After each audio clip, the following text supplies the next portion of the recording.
Mix by AG recording studio. अरे बाप रे बाप, कोई अगर माइक टेंडर सेल हो छोड़ छोड़ा आगे से ठोक दला से रे।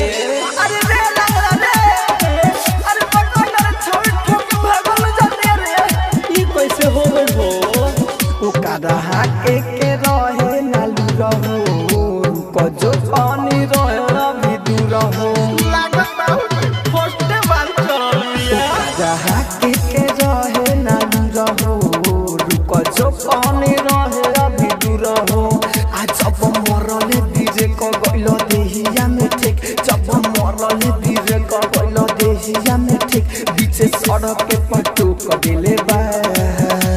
हाय सके में लगे के रोक देले बा, साइकिलिया वाली साइकिल से ठोक देले बा। हाय सके में लगे के रोक देले बा, साइकिलिया वाली छोड़ी हमें ठोक देले बा। Mix by AG recording studio.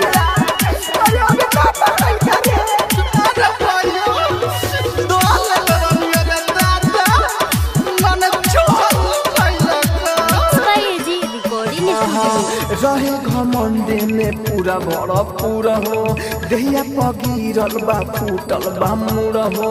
यही कारण गोर के भइल मशहूर हो, भागे चिड़ैया जैसे भागल बा पूरा हो।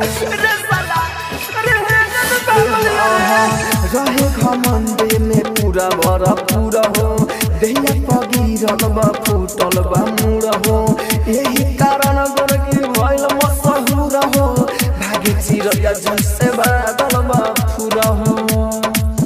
दर्द होला पोर गिरे नाहे नासिलोर, दर्द होला पोर गिरे नाहे नासिलोर। फंस के गलियों में कोटा ले बा। हाय सके में लगे के रोक देले बा, साइकिलिया वाली साइकिल से ठोक देले बा। हाय सके में लगे के रोक देले बा, साइकिलिया वाली छोड़ी हमें ठोक देले बा। डीजे साजन राजा चुपना का फाटे में तोरिया चिल्ल बानी तोरे मुस्कानवा के दीदी रलकिया। Mix by AG recording studio. तोरा मिठू मिसाइल बातमानी, गोरो के राहे रे ओकर जवानी। खेल सब देखलस राहुल राजा धानी, सुबोध मनी सनही पिएला पानी। तो धारा ये चुस्सा को राइतारा मिठू मिसाइल बातमानी, गजब के राहे रे ओकर जवानी। खेल सब देखलस राहुल राजा धानी, सुबोध अनिल नहीं पिएला पानी। आ भेट भइल रल भल मन गइल बा पिघल, भेट भइल रल भल मन गइल बा पिघल। अरे दिला पमुच दिले बा। हाय सके में लगे के रोक देले बा, साइकिलिया वाली साइकिल से ठोक देले बा। हाय सके में लगे के रोक देले बा, साइकिलिया वाली साइकिल से ठोक देले बा। अरे जाए तो भइयो ना, अरे जाए ना दे ना, अरे जाए ना दे रे। चिल्ले नु बानी बिहान फटाई नु, दोनों भाई मिल के कच्चे चीज बैठा दिया।